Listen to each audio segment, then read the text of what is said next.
Want to welcome you again to the Wednesday night Bible class for the Stonecrest Church of Christ. It is always a plum picking pleasure that is presented to us each Wednesday evening, afforded by you with the opportunity to come into your homes, your cars, your places of business, uh, uh, with messages that are predicated upon what God has already said in his divinely inspired, inerrant, and infallible Word of God. Thank you so much for the invitation that you afford us each Wednesday evening. We want to continue in our uh, present series, Living in the Cemetery of Regret, as we are looking at the life of not only Joseph, but his brothers. They are the ones who are living with the regret. But tonight, I want to talk to you from this notion. As you can see, the graphic on the screen, when God shows you the destination, but not the detours. Mm.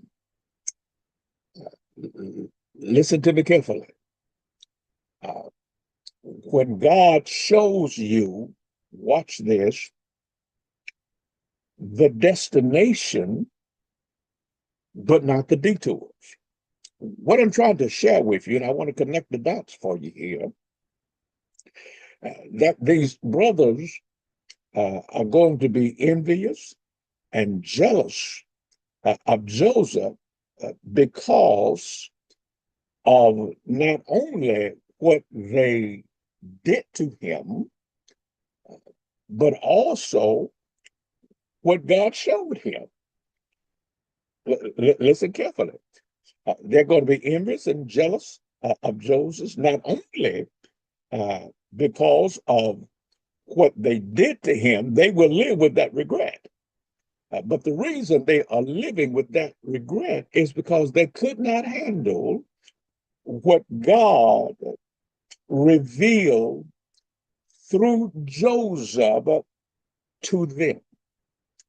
Uh, but I want to talk about uh, Joseph tonight in what God showed him.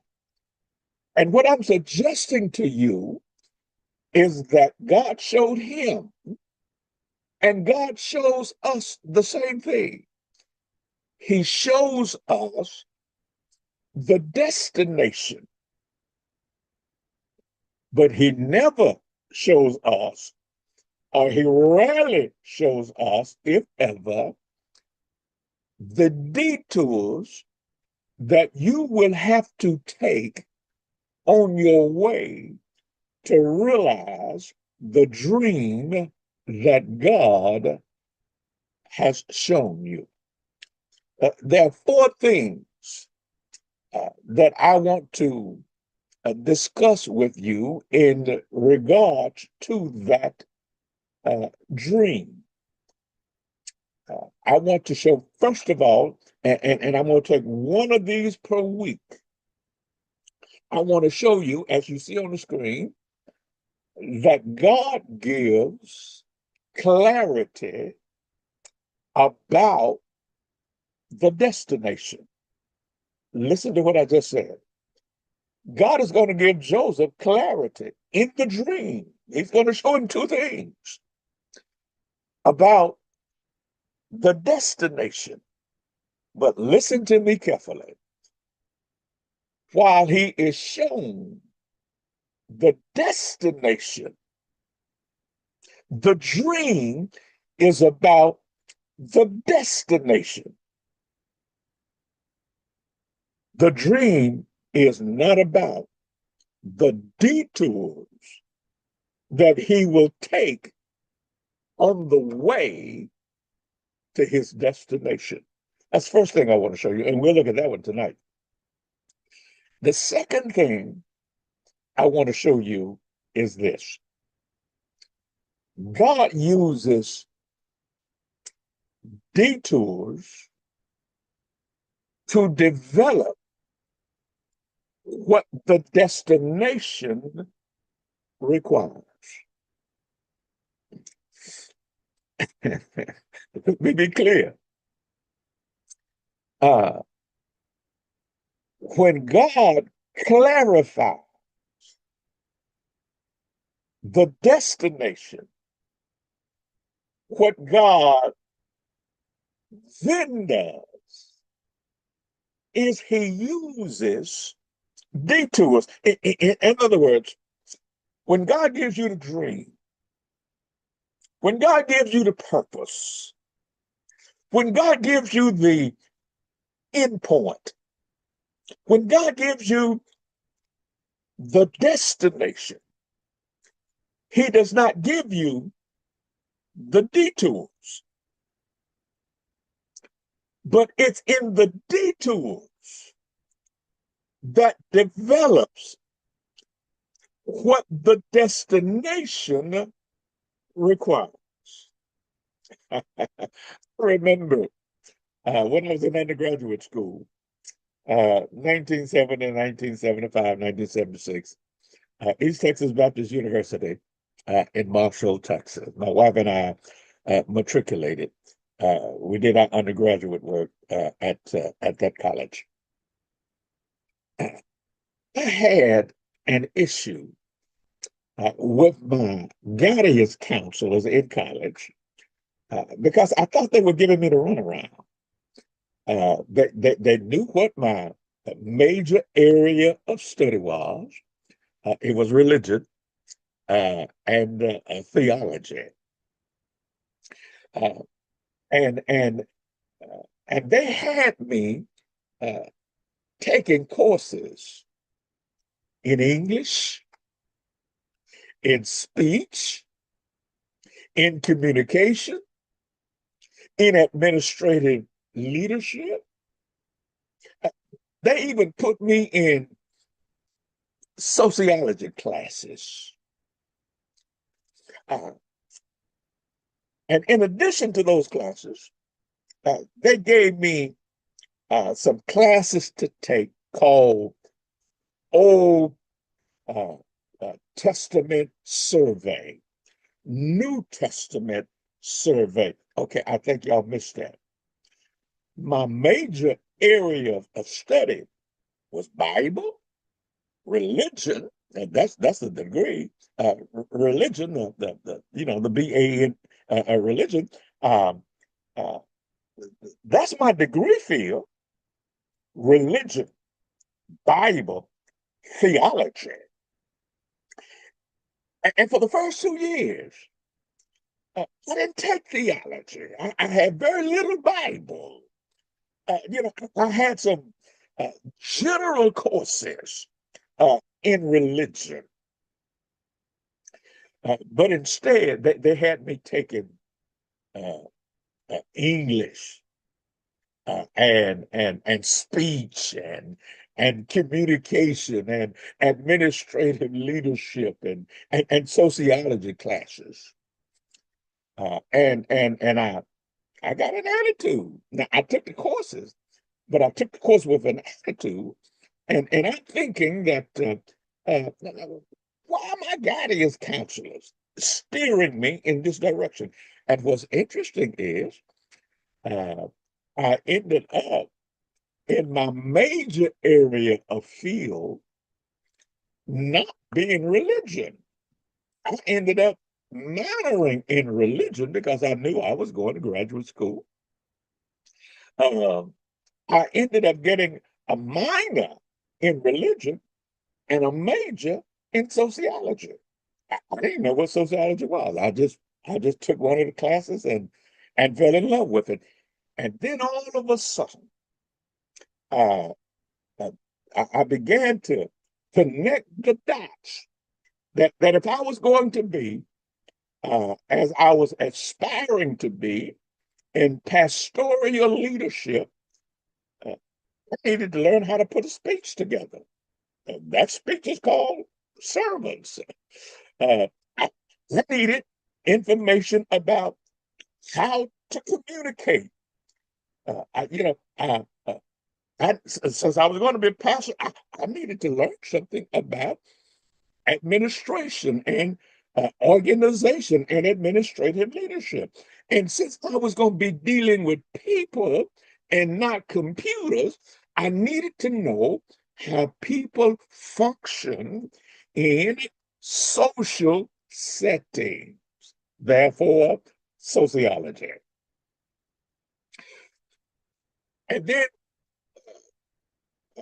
as I have reflected years later, I'm actually grateful to the counsel that my guidance counselors shared with me because I was going to need all of those courses and all of those disciplines in my lifelong aspiration, and that was to be a pastoral minister, at least for a while.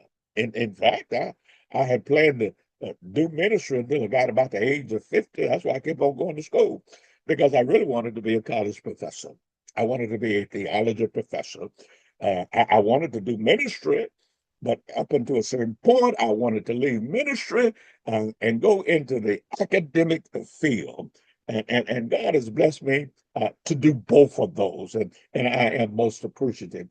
But what looked like uh, setback and what looked like just a waste of my time relative to schooling turned out to be nothing but a blessing. So uh, those detours, if you will, in taking those courses, watch this, actually prepared me for what I was going to need when I arrived at God's appointed place for me.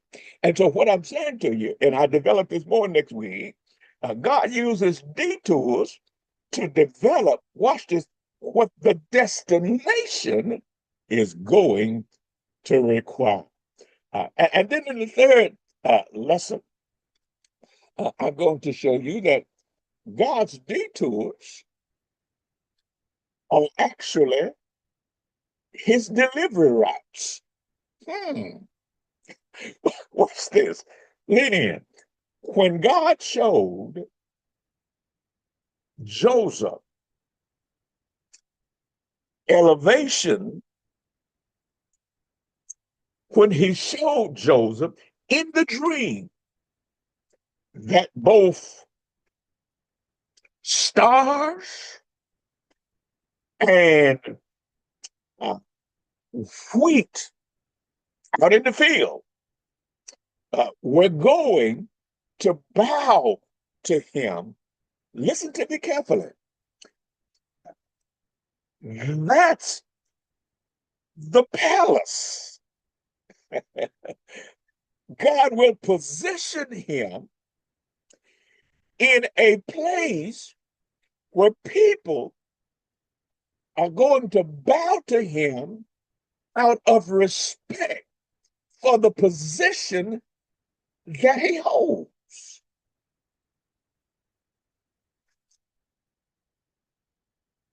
Nowhere in the dream does God show him the pit.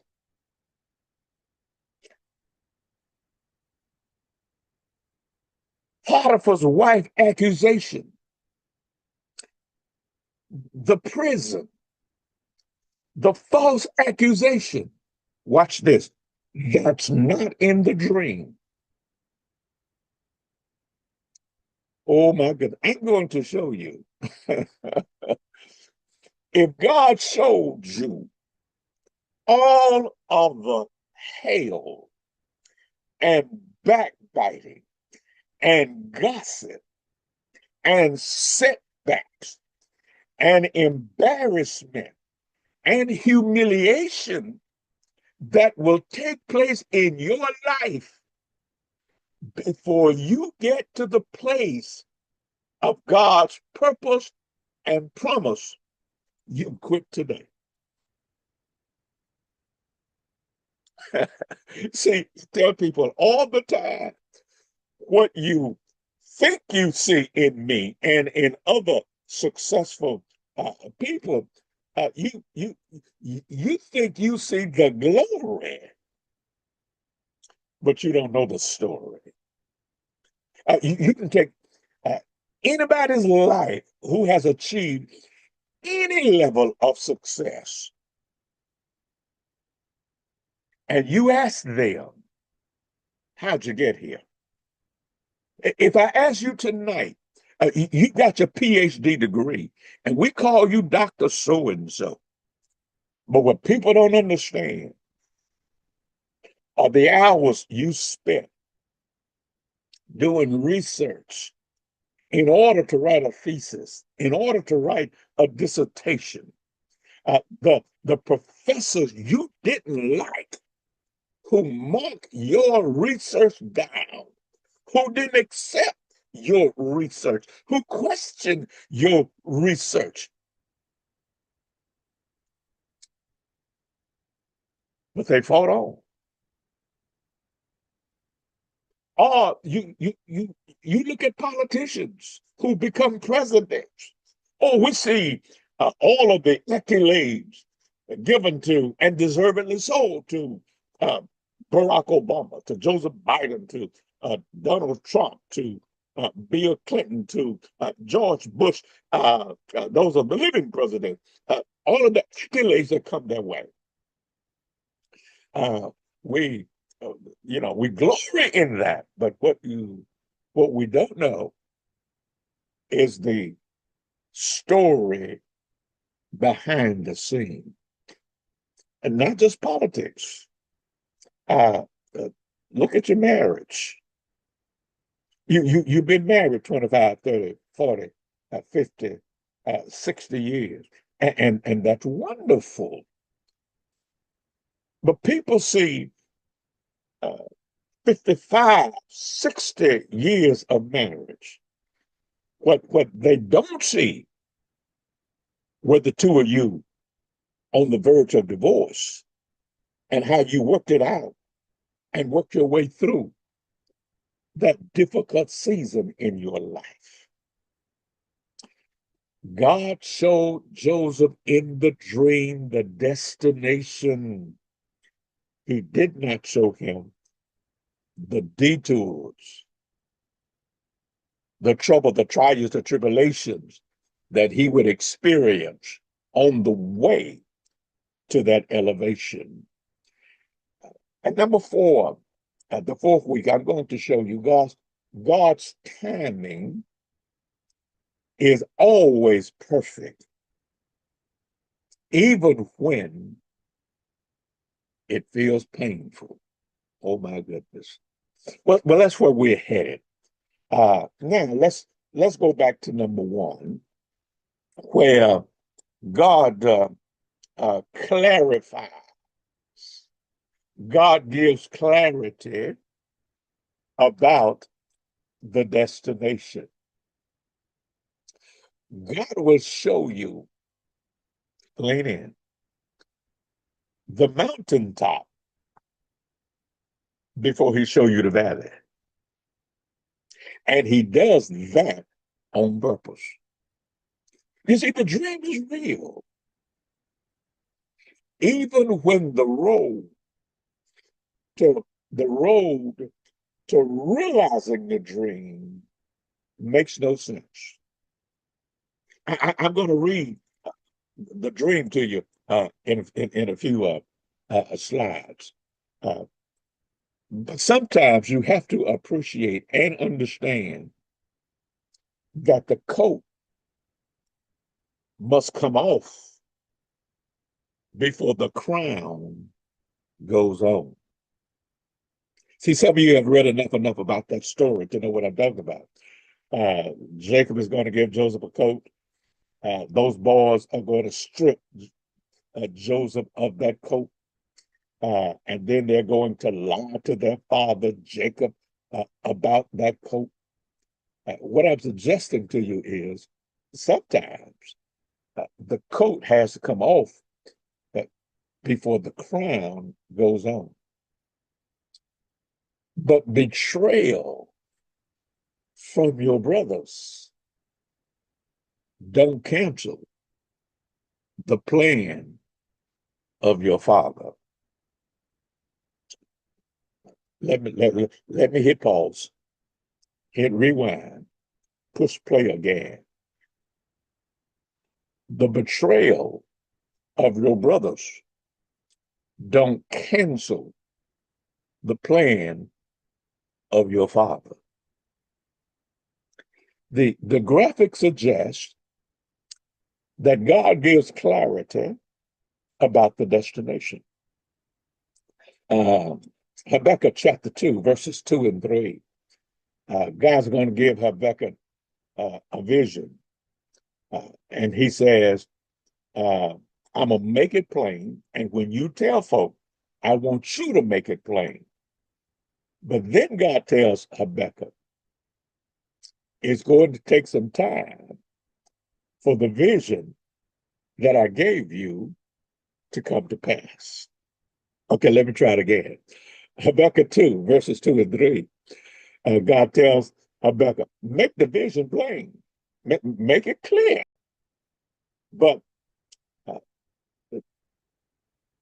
the vision, in terms of its fulfillment, is going to take time to manifest itself and to be revealed.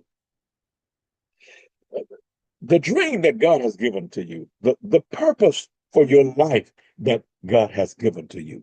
God has given you the purpose. God has not given you the thorny roads, the hard path it's going to take to get to your purpose. But the thorny roads and the hard path and the trouble and the trials and the tribulation don't cancel what God has planned and purpose for your life. Would you please understand Isaiah 46 and verse number 10, where Isaiah says that God declares the end from the beginning. Now, I want you to watch something. Since God declares the end from the beginning, uh, pay close attention. God showed Joseph the end of the dream, what the dream would look like in the end. He does not show him what is going to take to get to that end. But that's the way God operates. God declares the end from the beginning. That's why you can always trust God. Why? Because he knows the end. He knows the outcome. He knows the destination. He knows the termination. He knows the finality of all of this place and all of this entity that we call life on earth. God has already been to the end because God declares the end from the beginning. God has already been to the weekend. God has already been to December 31. But you and I are still at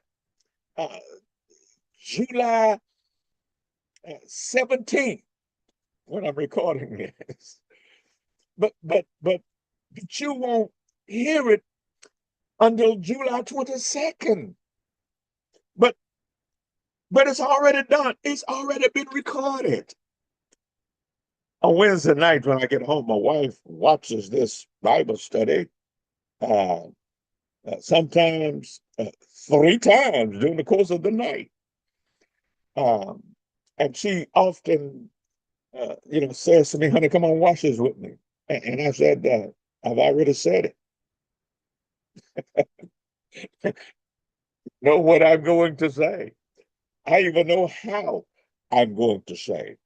I know what the emphasis are going to be because what you are seeing tonight is a recording But God operates the same way. God is just rewinding stuff uh, in all of our lives because God has already seen it played out. And that's why we can trust God who has already been to the ending.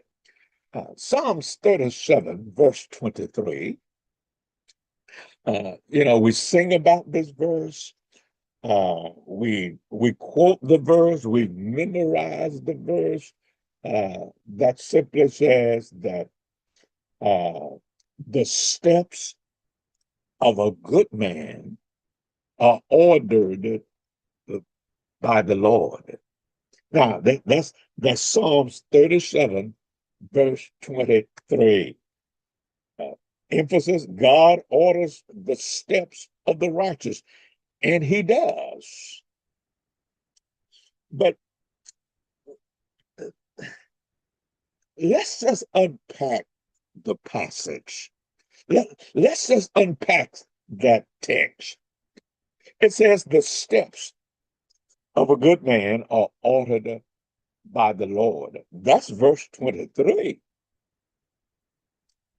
And the Lord delights in his way. But look at verse 24. Though he falls,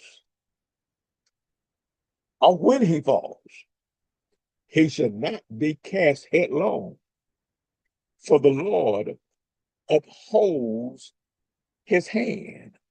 Mm. So you just been reading verse 23 of Psalms 37. The steps of a good man are ordered by the Lord.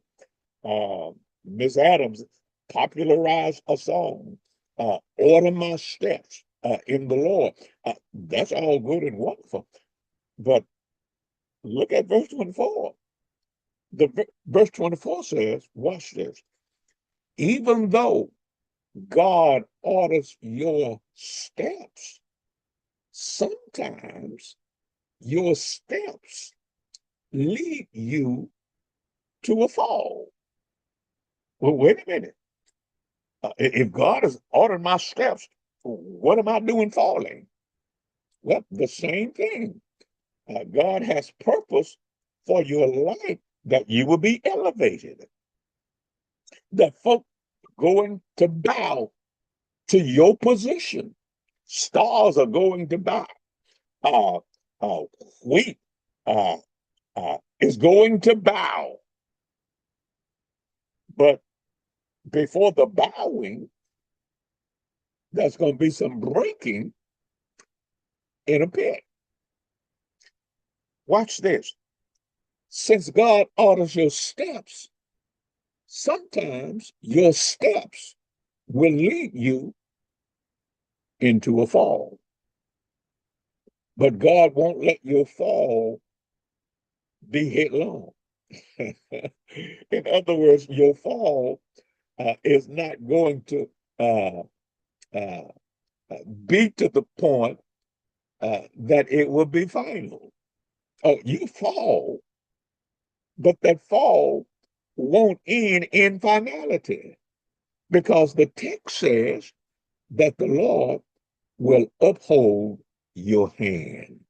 Now, let's connect some dots here because Psalm 37:23 says that it's the steps uh, of a good man that are ordered by the Lord. Now, you have to understand the Hebrew word for steps. Uh, when he says your steps, the idea and the intent of the text is not talk about, watch this, isolated steps. The word for steps is actually the word for stride. Watch this. You are walking, not just an individual step.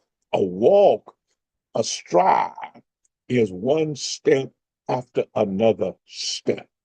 In other words, what God is ordering is your journey, not just your individual steps.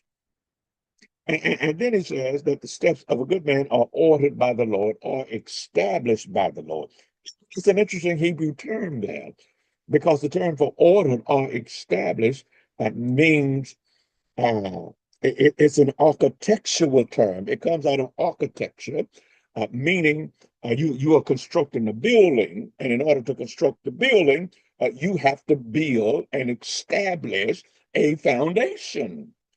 In other words, as you are striding, as you are on a journey purposed by God, what God is building underneath you is a foundation that when you find yourself in the pits of life, in the crevices, in the hardships of life, God is not just watching, he's building something. Oh my goodness.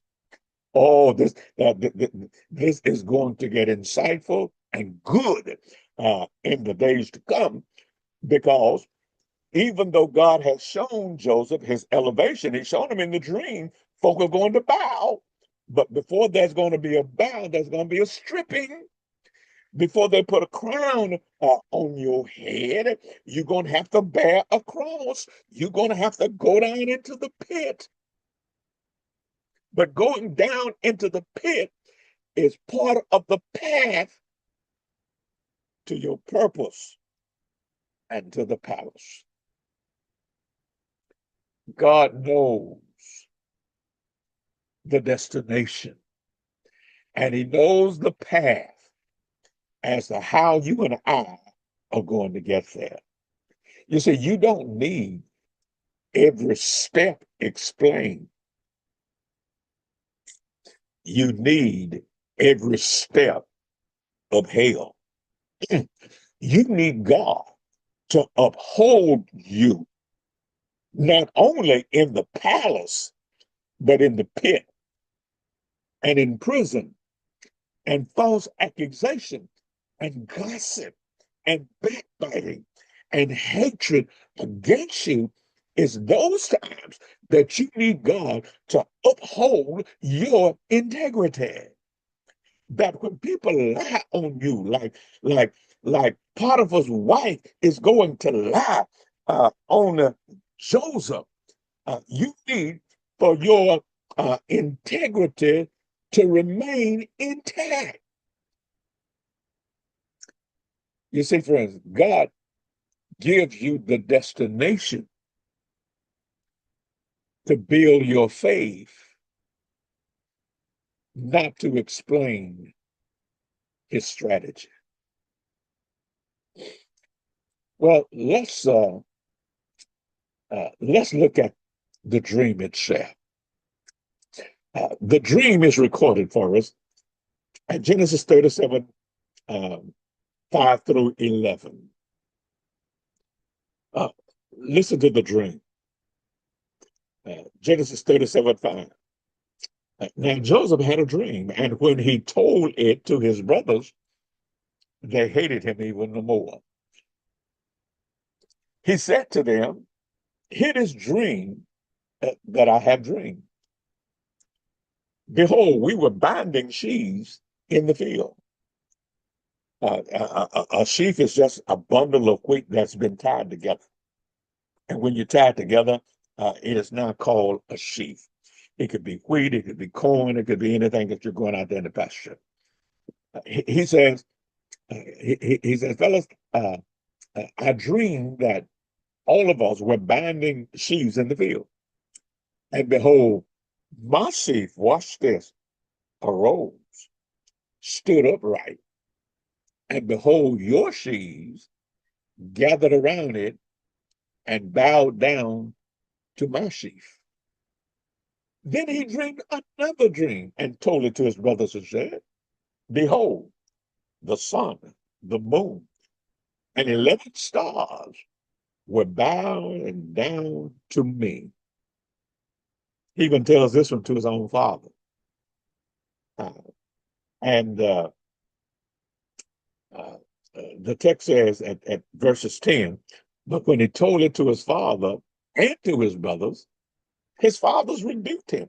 This is his dad.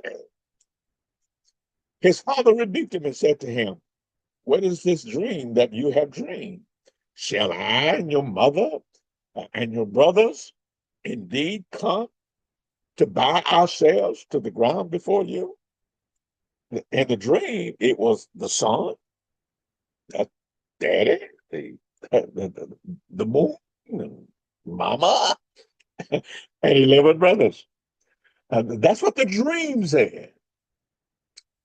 So the father says, shall I and your mother and your brothers indeed come and bow ourselves to the ground before you?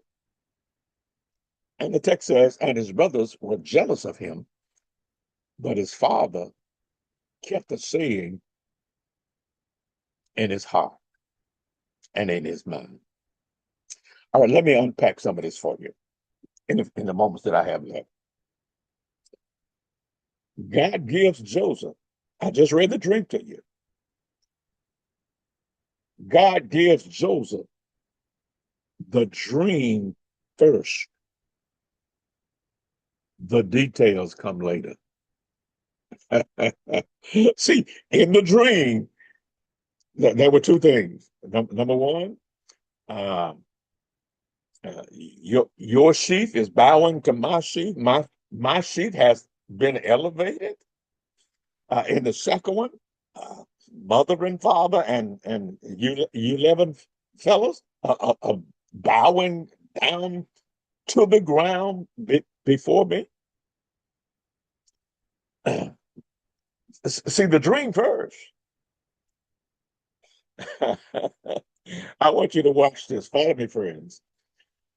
Genesis 37 introduces Joseph as a 17-year-old shepherd boy who receives two dreams.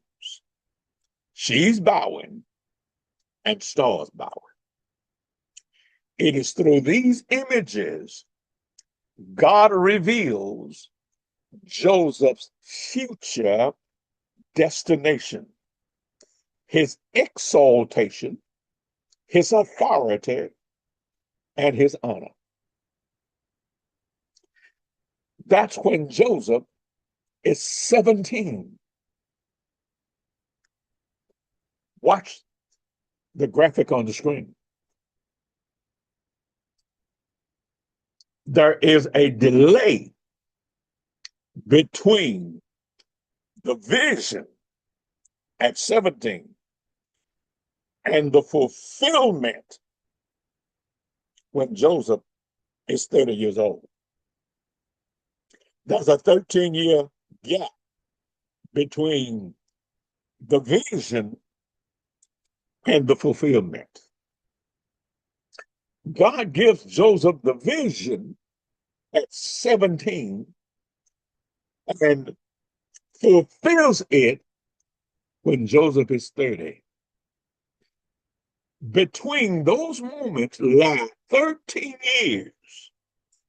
And in the 13 years, you're going to have betrayal, injustice, and what seems like divine silence. Oh my goodness.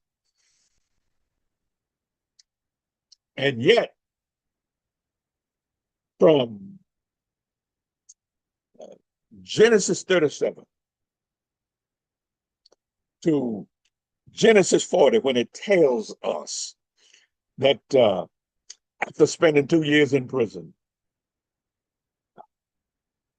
he's now age 30, and he's going to become governor in the land of Egypt. But within those 13 years, Joseph has lived in slavery and in hell. And all God showed him at 17 is what it's going to be like when he got to 30. Oh, but 18 through 29 God showed him at 17 what it would be like at age 30. God didn't show him years 18 through 29. God is going to give him the outcome without the route. God is going to give him destination, but what he's not going to show him is how he's going to get there. God gives Joseph a genuine glimpse of his future. She's bowing, stars bowing. It's real revelation. But notice the dream reveals the outcome, not the route. Joseph is shown where he is going, not how he will get there.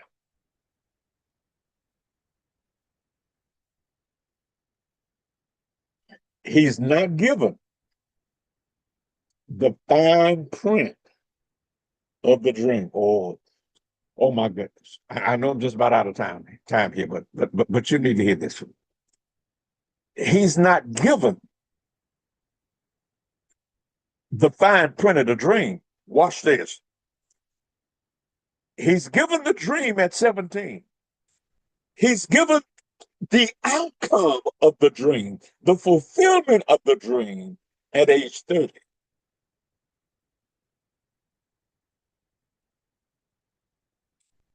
But he's given nothing about years 18 to 29. Listen to my friends. Listen to me, friends.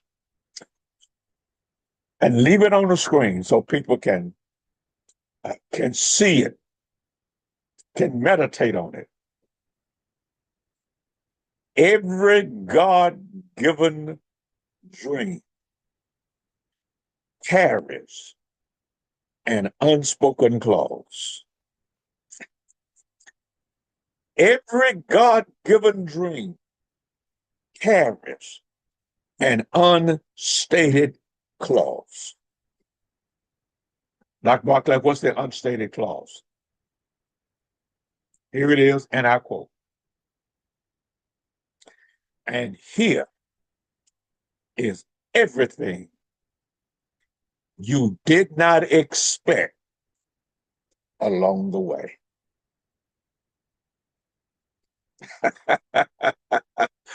Oh my goodness. I want you to watch this, friend. You have to learn how to be faithful in the fall. Oh my goodness. But B, what do you mean by that? If you've ever been in the fall, things are not clear. You cannot see very far. Now you can see, but things are foggy.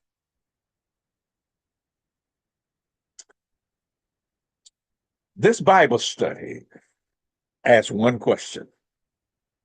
Are you ready for it? And I'm going to give you some life lessons and I'll bid you good night. This Bible study asks one question. How do you stay faithful in the detour when you've only been shown the destination? Oh my goodness. How do you remain faithful in the fall? How do you remain faithful when the route to your purpose is not clear? Now, your purpose is clear. Your destination is clear. But the pathway to your purpose is not clear. How do you stay faithful in the detour when you can only see the destination? I'm going to suggest to you that you learn how to trust the route that you did not choose. Joseph shows us that God's path often differs from our expectations. Yet every pit, betrayal, delay, and dark season became a divine detour, leading him exactly where God intended. When God reveals the destination, but not the detour, trust that the one who gave the dream is also guiding the journey. Now, let me give you a few life lessons and I'll bid you good night. Number one, the dream announced clarity. It's not foggy. His destination is not foggy. The destination is clear. The destination is about elevation. But nothing in the dream talks about affliction. Life lesson number one, the dream announced elevation, but it did not cancel affliction. Number two, before Joseph wore the robe of authority, he had to survive the road of adversity. I wish I had time to elucidate on all of these. I want you to watch this. Life lesson number three. The sheaf stood up because God was preparing Joseph to stand out. Lesson number four. God can raise up the one everybody else has written off.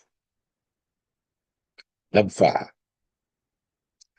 The brothers saw a boast. They thought he was arrogant. What they saw in a boast, God was revealing a blueprint. God may show you where he is taking you without showing you what it will take to get you there. And watch this. People may resent what God reveals about your future because it challenges their comfort in the present. Watch this lesson. When God stands up, no human can permanently shut down. The brothers tried to bury the dream, but God used the burial ground as a luncheon pad. And then finally for the night, when you need to hear this one, Joseph's future was not built on his mama, his daddy, his brother's approval, but his future was built on divine appointment. what God has for you is for you. And nobody else has to approve of what God has destined and purpose